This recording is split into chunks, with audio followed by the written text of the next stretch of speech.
અને અત્યારના જે બાળકો છે એમને ફોન આપવામાં બહુ ઉતાવળ ના કરે.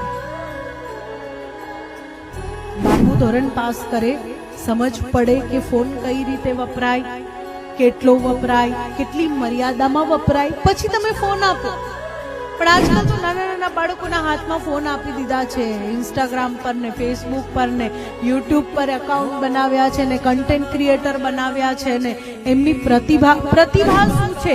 હા, કોઈ બાળક સારું ડાન્સ કરે છે, સારું ગાય છે, સારું કંઈક કરે છે, પ્રતિભા છે. પણ જે પેલું ગાન પણ કરે છે ને, ઘણી વાર એમ કહેવા થાય કે બેટા સ્કૂલે જા, ભણવા જા, એમ કહેવાનું મન થાય. આ ભૂલ માતા પિતાની છે. હમણાં મને એક ભાઈએ એક વિડીયો મોકલ્યો હતો ને મેં ગઈ કથામાં પણ આ વાત કરી હતી કે ત્યાં એક બાળકને પૂછવામાં આવ્યું કે ભાઈ રાવણમાં શું ખૂબી હતી, રાવણ શું સારું કરી શકતો હતો? તો એને જવાબ એવો આપ્યો કે એક સાથે 10 છોકરીઓને કિસ કરી શકતો હતો.